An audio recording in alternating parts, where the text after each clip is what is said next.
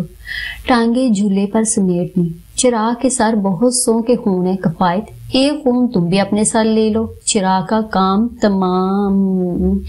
کہتے کہتے نظر ماں کی طرف اٹھ گئی۔ ماں کی نظر کی چنگاریاں دیکھ کر حور نے اپنا ارمان نامراد نہ تمام کیا۔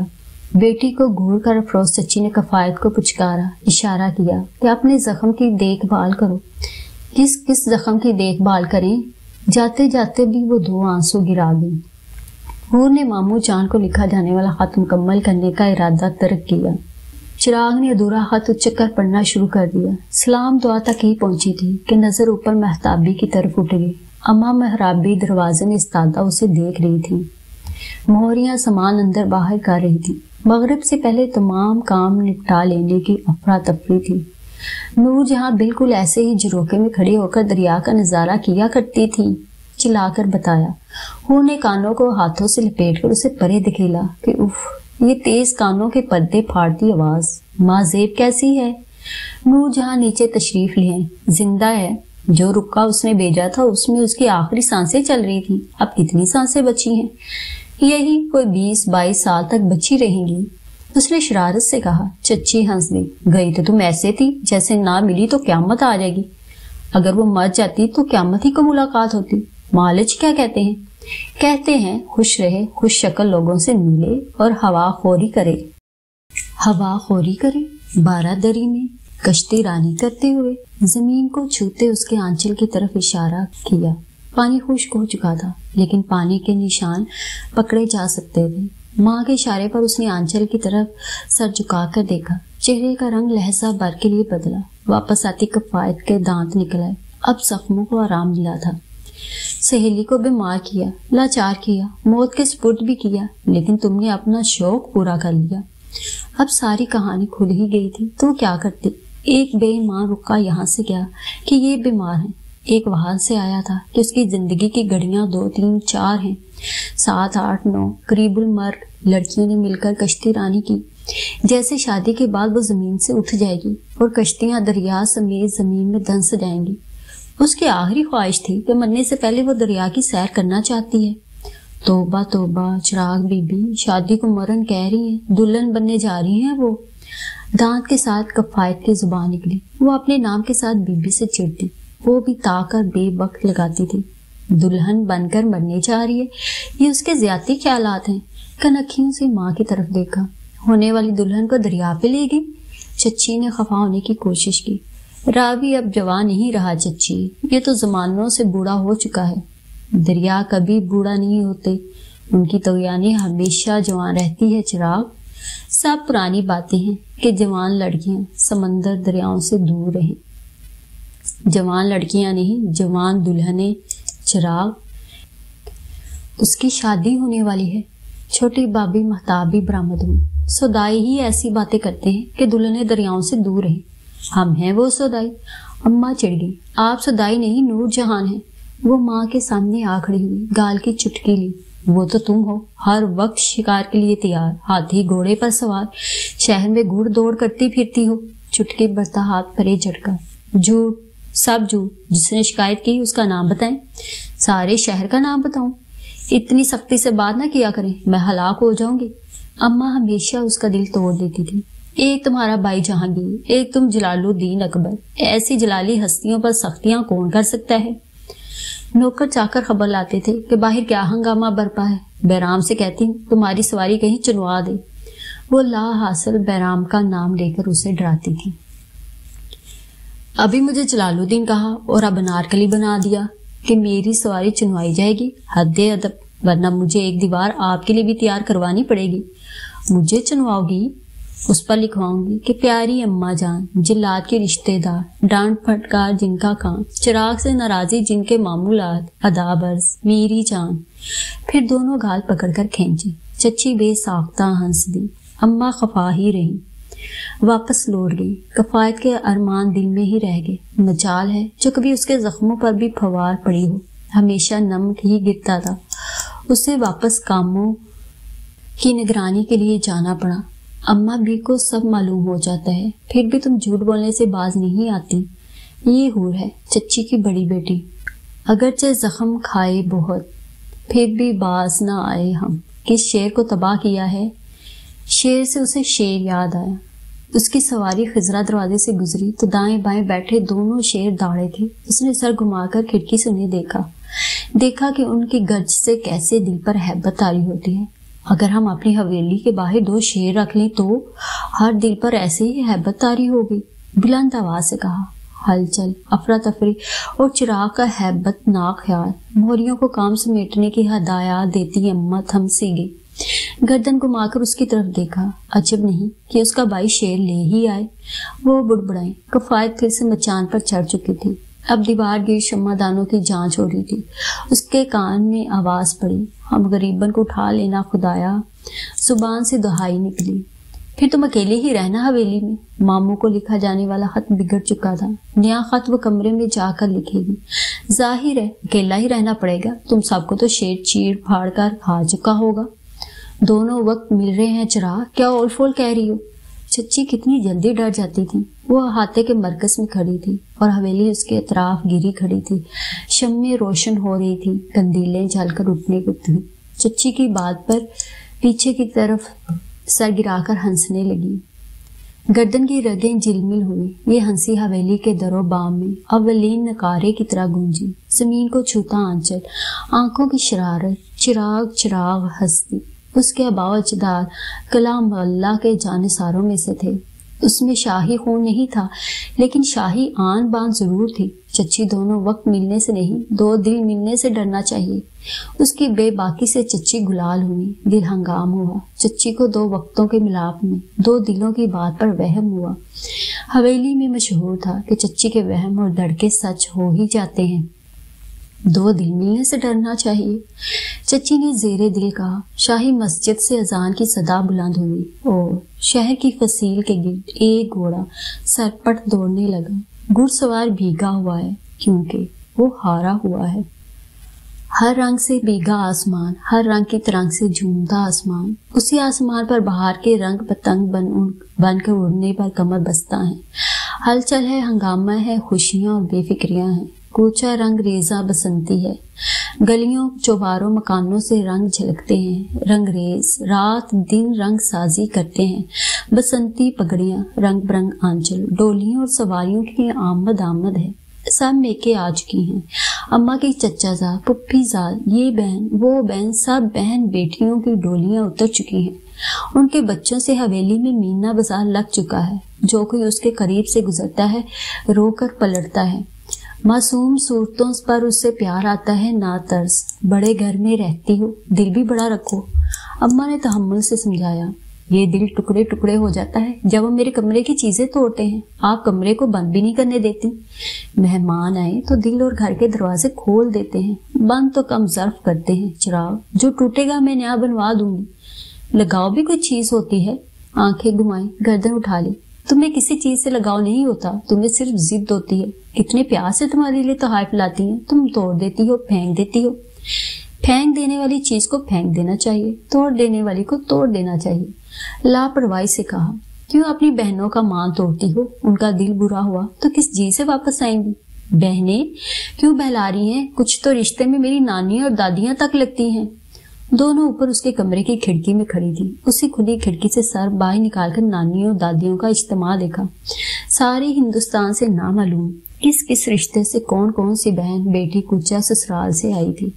باہر آتی نہیں تھی کہ ان کی سواریاں حویلی اترنے لگتی تھی۔ اماں بھی ڈھیروں خط لکھواتی تھی، پیغام الگ بھجواتی تھی۔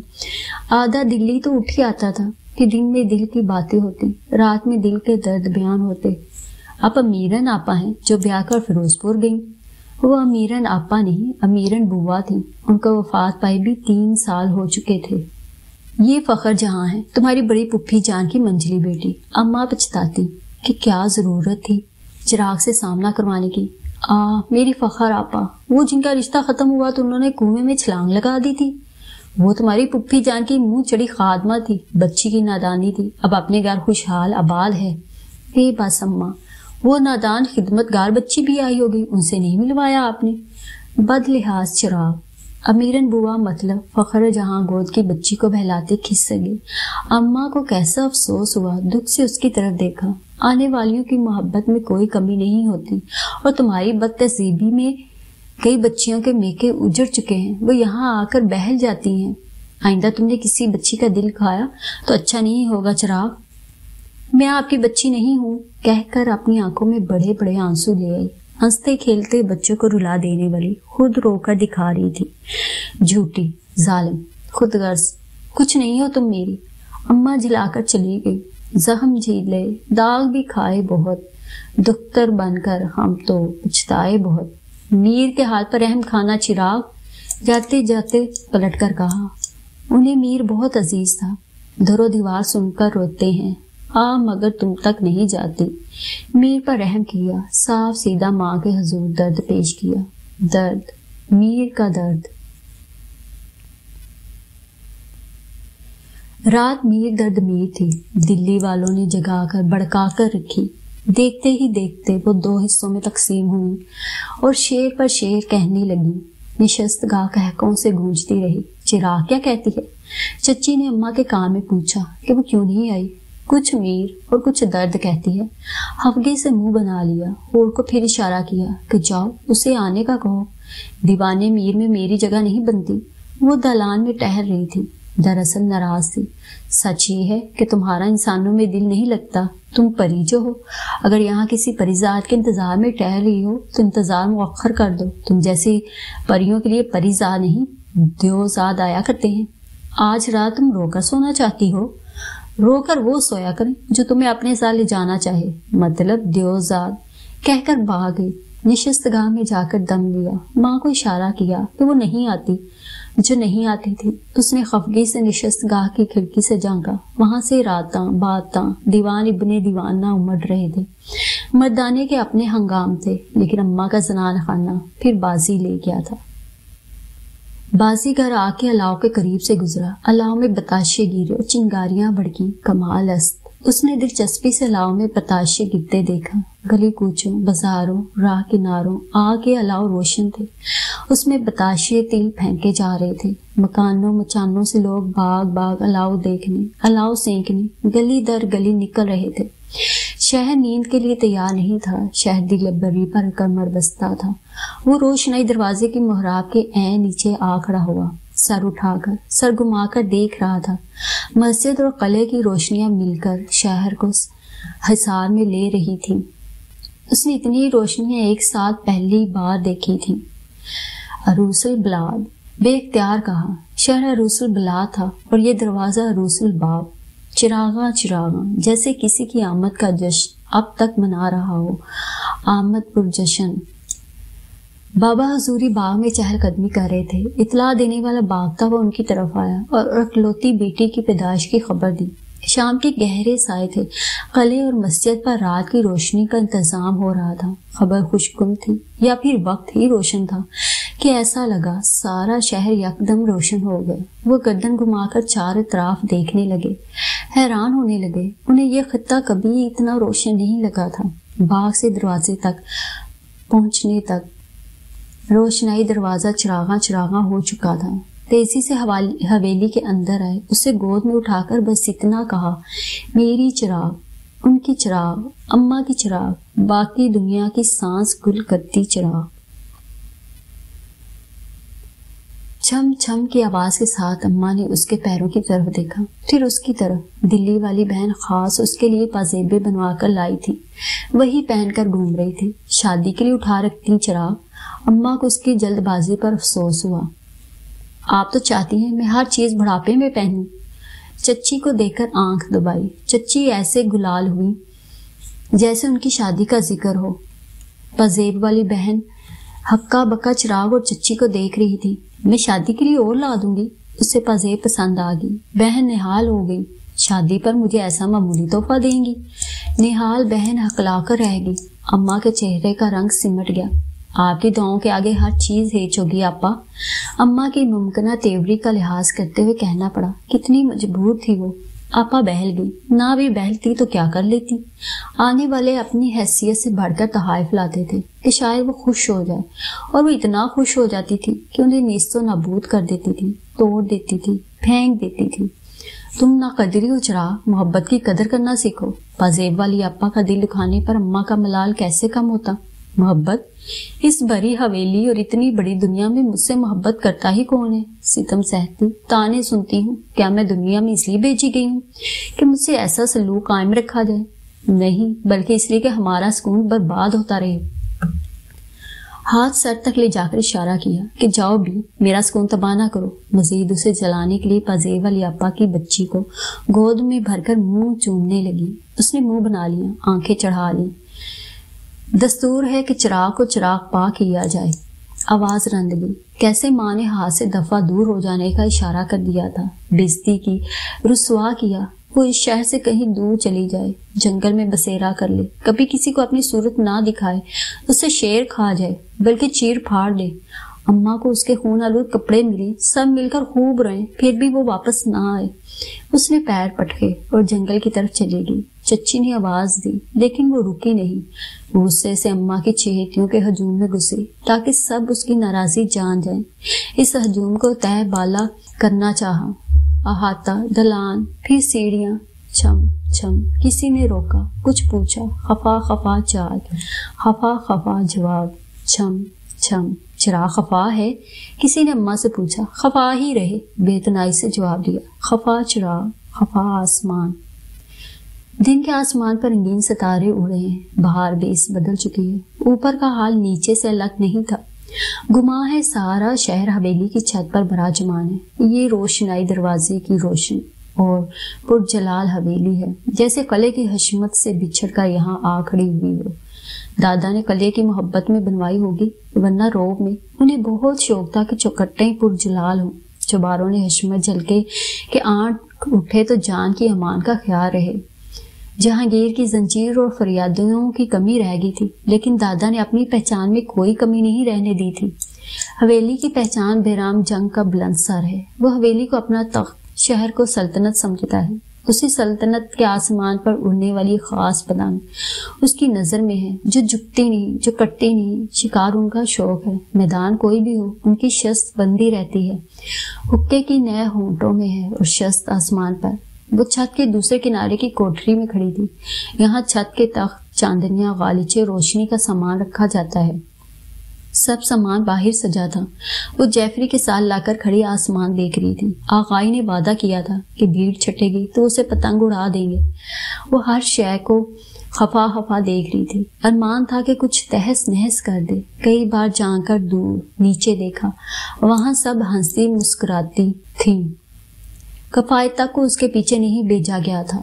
سب کے دل اس کے بغیر ہی راضی تھے۔ کچھ اس لیے بھی وہ مر جانا چاہتی ہے کہ کسی کو چراغ کی پرواہ ہی نہیں۔ یکدم شور اٹھا، چراغ سہم گئی۔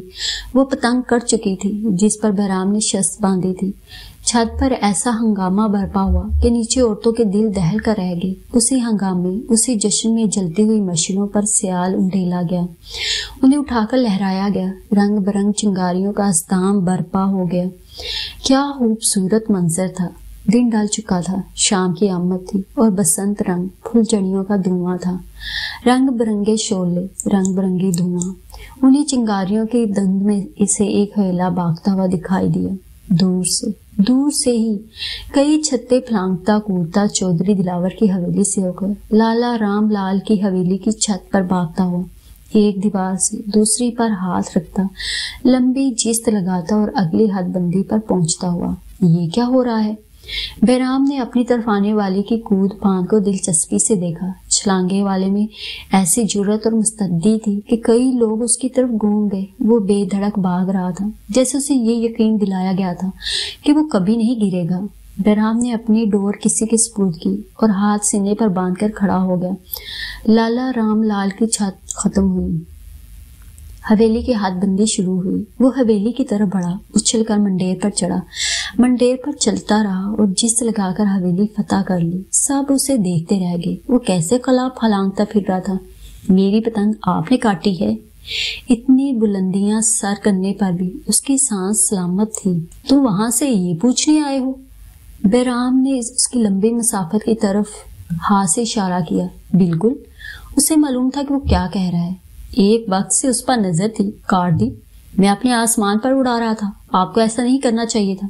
یعنی آسمان بھی اس کا ہوا؟ کیا وہ اپنی چھت، اپنا مکان نہیں کہنا جانتا تھا؟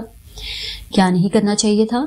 بہرام محفوظ ہوا۔ شرافت سے پتنگ اڑائیں، پھر پتنگ بازی کسے کہتے ہیں وہ میں نہیں جانتا، لیکن ایسی بے ایمانی میری چیز کے ساتھ نہیں چلے گی۔ بے ایمانی؟ بہرام نے اپنی ٹھوڑی رگڑی۔ پتنگ کاٹنا بھی بے ایمانی ہوتا ہے، مجھے آج معلوم ہوا ہے۔ آپ نے کاٹ لی، اب لوٹا دیں۔ ہاتھ آگے کیا۔ اس سے کوئی سمجھائے کہ پتنگ بازی کسے کہتے ہیں؟ بہرام جنگ نے اپنے ساتھیوں کی طرف دیکھا۔ مجھے یہ بازی وہ بازی کچھ نہیں سمجھنا، میں سمجھا دیتا ہوں۔ آپ نے سمجھایا تو آپ ساری بازیاں ہار سکتے ہیں۔ یہ بازی وہ بازی، ہر بازی۔ سناٹا۔ بہرام جنگ کو غیر محسوس جھٹکا لگا۔ خوب، کون ہو تم؟ انسان ہوں، دیکھ سکتے ہیں آپ۔ کچھ بھول پن سے کچھ چڑھ کر کہا۔ بے شمار کہہ گئے۔ اچھا تم انسان ہو، ہمیں لگا صرف ہم ہی بندر ہیں۔ اچھا انسان صاحب، پہلے کبھی دیکھا نہیں آپ کو، نئے لگتے ہو، پرانے ہوتے تو ایسی جرأت نہ کرتے۔ جس نے کہا اس نے ہاتھ بڑھا کر گال تھپ تھپانے چاہے۔ اس نے سر پیچھے کھینچ لیا۔ کیسا گستاخ انسان تھا۔ اس گستاخی پر ایسی سزا مل سکتی تھی کہ مقبرے کی جگہ قبر بنتی۔ زمین میں کھدی نہیں، چنی ہوئی۔ سب کی آنکھوں میں شرارت تھی۔ اس سے غصہ آیا لیکن ضبط کر گیا۔ اپنی چیزوں کے لیے جرأت میں کیسی شرم۔ منڈیر پر چڑھ کر دوسری طرف کھو دیا۔ وہ سب بے شرموں کی طرح ہنسے اور پھر جسے نئی نئی بازی گری سکھائی تھی اس کے ہاتھوں اپنی پتنگیں کٹواتے رہے۔ اس کی پتنگ کٹنے پر جو ہنگامہ ہوا تھا وہ دوبارہ نہیں ہو سکا۔ جس پتنگ نے سر اٹھایا اس کا سر قلم ہوا۔ مغرب تک سناٹا ہو گیا، سب جا چکے، اندھیرا گم اور شمعیں روشن ہوئی۔